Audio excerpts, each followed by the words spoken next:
Assalamualaikum warahmatullahi wabarakatuh. Sebelum kita mulai kisah yang penuh hikmah ini, mari kita bersholawat kepada Nabi Muhammad sallallahu alaihi wasallam, agar kita diberikan panjang umur yang barokah. Jangan lupa subscribe dan berkomentar di bawah, karena subscribe dan komentar Anda sangat berarti bagi kami. Mari kita mulai kisahnya. Malam menggigil di atas desa Karangjati. Suhu turun drastis seperti mendadak ditarik dari perut bumi yang tua. Kabut turun perlahan dari arah perbukitan, menelusup ke sela-sela batang jati yang kurus dan rapuh, menyelimuti ladang-ladang yang sudah ditinggalkan petani sejak petang. Kabut itu tak biasa, lebih pekat dari kabut embun, dan bergerak seolah punya kehendak sendiri. Di tengah keheningan yang mencekam, terdengar denting kentongan dari gardu ronda. Tapi suara itu pelan dan seolah tak yakin. Suara yang tak ingin mengganggu malam, hanya ingin mengingatkan, ada yang tak beres di luar sana. Di tengah kabut yang menebal, desa seolah ditelan oleh dunia lain, dunia yang menelan cahaya dan membisukan suara. Anjing-anjing desa yang biasanya ribut saat malam, kini melolong panjang tanpa irama. Bukan suara menggonggong karena tamu atau ancaman biasa, melainkan lolongan getir, menyerupai ratapan. Mereka menunduk ke tanah, ekor terjepit di antara kaki, beberapa bahkan melarikan diri dari pekarangan sendiri. Dari kejauhan, di balik kabut yang menggantung rendah, terdengar suara gemeretak. Bukan ranting patah, bukan pula langkah kaki manusia. Suaranya dalam, berat, dan basah. Seperti tubuh raksasa melata, menyeret tubuhnya di atas bumi. Tak ada yang berani membuka jendela.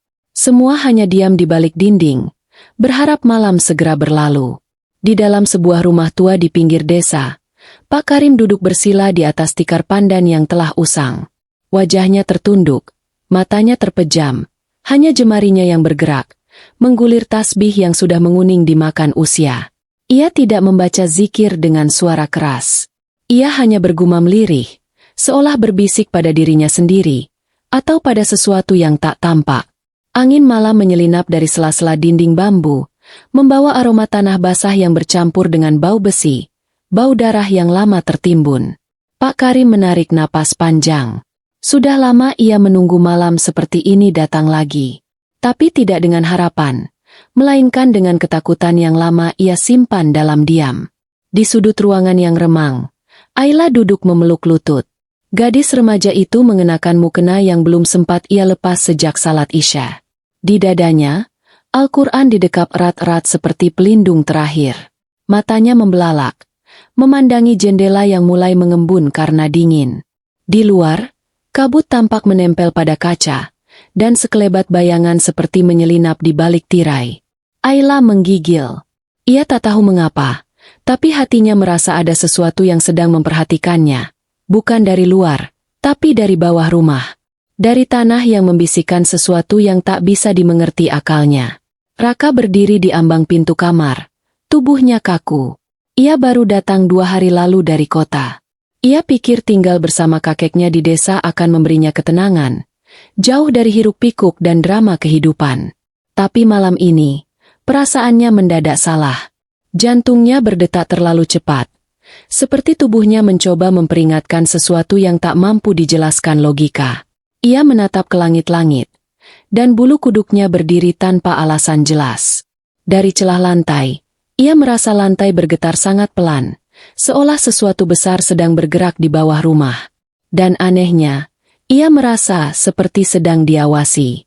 Tiba-tiba, dari kejauhan, terdengar suara azan. Tapi ada yang ganjil. Suaranya tidak seperti biasa, terlalu lambat, terlalu panjang, dan ada gema aneh yang tak berasal dari pengeras suara. Kalimat-kalimatnya terdengar runtuh di akhir, seperti seruan dari seseorang yang kehabisan nafas. Pak Karim tersentak. Ia menoleh ke arah jendela. Napasnya tercekat. Itu bukan azan, gumamnya lirih. Nyaris tak terdengar. Ayla menatapnya bingung, sementara Raka hanya menelan ludah, tidak mengerti apa yang sedang terjadi. Suara itu terus menggema, tak seperti panggilan salat, tapi lebih seperti seruan untuk membangunkan sesuatu. Sesuatu yang tidak suci. Di bagian paling ujung desa, Di atas sebuah bukit kecil yang ditumbuhi pohon-pohon tua, berdiri sebuah langgar tua. Bangunan reot itu sudah lama tidak digunakan. Catnya mengelupas, kayunya lapuk, dan jendela-jendelanya tertutup debu. Tapi malam ini, anehnya, dari dalam langgar itu tampak cahaya temaram seperti lampu minyak yang menyala sendiri.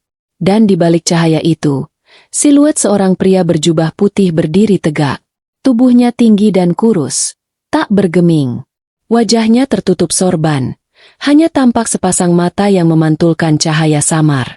Sosok itu adalah Kiai Mahfudz, tokoh yang selama ini dihormati di Karangjati. Tapi malam ini, ada yang berbeda dalam sorot matanya. Bukan cahaya iman, melainkan semburat liar seperti hewan yang sedang lapar. Dari balik sorbannya, mata Kiai Mahfudz tampak menyala kehijauan, berkilat aneh seperti pantulan sisik reptil. Ia mulai melantunkan doa, namun bukan dalam bahasa Arab. Bahasanya tua, asing, dan terdengar seperti mantra yang merobek udara malam. Tangannya terangkat ke langit, lalu menurun perlahan menyentuh tanah, seolah memanggil sesuatu yang tersembunyi di kedalaman bumi. Angin berdesir di sekeliling langgar, membawa aroma dupa dan tanah basah yang membusuk. Di balik jubahnya yang panjang, ada gerakan aneh, seperti sesuatu yang bergeliat, berusaha keluar dari dalam tubuhnya. Langit di atas Karangjati semakin gelap. Bintang-bintang menghilang satu persatu, ditelan kabut yang kian menebal. Suara jangkrik dan burung malam menghilang, menyisakan keheningan yang mencekam. Tanah di bawah desa bergetar pelan, seperti ada napas raksasa yang mengembang dari bawah permukaan. Di ladang-ladang kosong, ilalang mulai bergoyang sendiri, tak tersentuh angin. Pepohonan membungkuk, seolah memberi jalan bagi sesuatu yang hendak melintas. Alam sedang bersiap menerima tamu lama, makhluk yang pernah dikunci dalam tanah dengan darah dan doa, tapi kini sedang bangkit kembali karena seruan pemanggilnya. Di dalam rumah, Pak Karim mulai bersiap. Ia memanggil Raka dan Ayla mendekat. Tatapannya tajam. Wajahnya penuh gurat waktu dan ketegangan.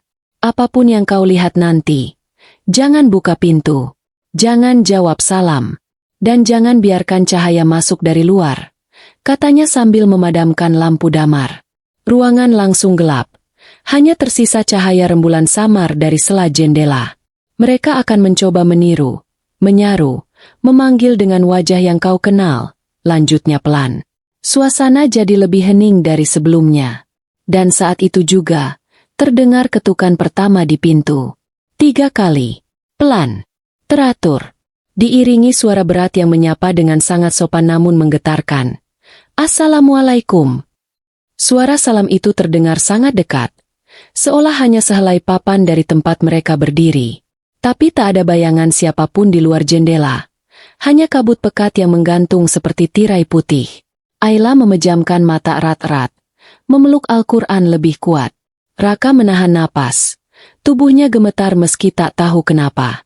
Ia ingin bertanya, tapi mulutnya terkunci oleh rasa takut. Pak Karim hanya duduk diam. Mulutnya bergerak pelan membaca ayat perlindungan. Suaranya nyaris tak terdengar. Ketukan kembali terdengar. Kali ini lebih keras. Disusul suara yang memanggil. Ayla, buka pintunya. Nah, ini ibu. Suara itu lembut, familiar. Tapi Ayla tahu, ibunya sudah lama meninggal. Langkah kaki terdengar di luar rumah, mengitari bangunan seperti hewan yang tengah mencium aroma mangsa. Raka perlahan meraih sebilah golok kecil yang terselip di bawah meja. Bukan untuk melawan, hanya untuk merasa sedikit berani. Tapi saat ia menggenggamnya, logam itu terasa panas, seperti baru saja disentuh oleh sesuatu dari neraka. Ia menjatuhkannya spontan, dan suara dentingnya menggema aneh. Dari luar, suara-suara mulai bermunculan, seperti ada banyak orang berdiri di halaman. Mereka berbicara, berbisik, bahkan ada yang tertawa pelan. Tapi tak satu pun suara itu terdengar benar-benar manusia. Terlalu serempak, terlalu datar, seperti gema dari mulut yang sama. Sementara itu, di langgar tua, Kiai Mahfudz membuka kedua tangannya lebar-lebar. Di sekelilingnya, tanah mulai retak. Ular-ular kecil keluar dari lubang, Melata mengelilingi tubuhnya, menjilat kaki dan ujung jubahnya. Matanya terpejam, tapi dari bibirnya keluar bisikan yang membuat udara bergetar. Dalam waktu bersamaan, pohon-pohon di sekitar langgar tampak seperti membungkuk. Batangnya melengkung seolah memberi hormat. Cahaya rembulan menyinari wajah Kiai Mahfudz yang perlahan berubah. Kulitnya mulai mengelupas, memperlihatkan sisi kehijauan yang berkilau di bawahnya. Lidahnya menjulur, panjang dan bercabang, menjilat udara dengan haus yang tak bisa dijelaskan. Kekuatan gaib itu mulai menembus batas desa. Di beberapa rumah, anak-anak menangis tanpa alasan. Lampu padam serentak, radio berdengung, dan jam-jam dinding berhenti pada waktu yang sama, pukul 1.13. Para orang tua hanya bisa berdoa, memeluk anak-anak mereka sambil berharap pagi datang lebih cepat. Tapi waktu terasa membeku. Malam seperti enggan beranjak, seolah ada yang menahannya tetap di puncak kegelapan. Di langit, awan bergulung pelan, membentuk pusaran samar. Sebuah simbol kuno muncul di tengahnya, bercahaya merah seperti mata setan yang mengintip dari balik tirai dimensi. Di dalam rumah Pak Karim, suasana mulai menegang. Lantai bergoyang pelan, seperti sesuatu menggeliat di bawah tanah. Ayla mulai menangis dalam diam. Tubuhnya tak sanggup lagi menahan gemetar. Raka mendekapnya, mencoba menenangkan meski dirinya sendiri dikuasai rasa takut yang menyesakkan dada. Pak Karim menunduk, meletakkan dahinya ke tanah. Ini belum puncaknya, katanya lirih. Dia masih memanggil tubuhnya yang tertinggal. Dan saat itu juga, terdengar suara retakan keras dari arah sumur di belakang rumah. Sesuatu sedang keluar. Bukan dari dunia ini. Dan bukan untuk membawa pesan, tapi untuk menagih janji darah yang dulu pernah ditumpahkan. Sumur tua di belakang rumah Pak Karim retak di bibirnya. Airnya meluap, namun bukan air bening yang muncul, melainkan cairan hitam pekat seperti darah basi. Asap tipis mengepul darinya, dan aroma anyir menusuk hidung. Dari dalam sumur, suara desis panjang terdengar, seolah makhluk bersisik sedang menggerakkan tubuhnya untuk naik ke permukaan. Ayla menjerit, tubuhnya membeku. Pak Karim langsung membaca ayat kursi keras-keras. Suaranya menggema hingga terasa menembus dinding rumah. Sementara itu, di langgar tua, tubuh Kiai Mahfudz kini sepenuhnya berubah. Jubahnya robek, memperlihatkan sosok manusia setengah ular. Sisiknya berkilau, matanya tak lagi mengenal kasih. Ia berdiri di tengah lingkaran api yang entah dari mana datangnya. Lalu mengangkat tangannya ke langit. Malam ini, Karangjati akan bersujud padaku. Suaranya mendesis namun jelas, menggetarkan tanah di bawahnya. Langit memekat, angin berhenti, dan bulan tertutup sempurna. Pak Karim berdiri, wajahnya pucat namun penuh tekad. Kita harus ke makam Mbah Murad, katanya pada Raka. Hanya dia yang pernah menyegel makhluk itu. Raka ragu. Tapi melihat keadaan Ayla yang makin melemah, ia mengangguk. Mereka pun keluar lewat pintu samping, menyelinap di antara bayangan. Desa tampak asing, sunyi, tapi penuh mata yang mengintai dari kegelapan. Tanah basah menahan langkah mereka seperti ingin menghentikan. Di pemakaman tua, kabut menebal. Batu-batu nisan tampak seperti sosok berdiri dalam barisan. Di tengah makam, pusara Mbah Murad bersinar samar, dikelilingi rumput yang tak pernah tumbuh sebelumnya. Pak Karim berlutut, mencabut kain kafan kecil dari dalam sakunya dan mulai membaca doa yang tak pernah diajarkan dimanapun.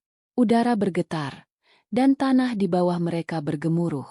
Di langgar, Kiai Mahfudz mendongak, tubuhnya kaku. Ia merasakan segel lama yang mulai bangkit, energi lama yang pernah mengusirnya berabad lalu. Terlambat, geramnya. Lalu lidah panjangnya melilit pusaka yang menggantung di langit-langit langgar. Dari ujung dusun, terdengar pekikan, entah manusia atau bukan. Malam Karangjati belum berakhir, tapi pertarungan telah dimulai.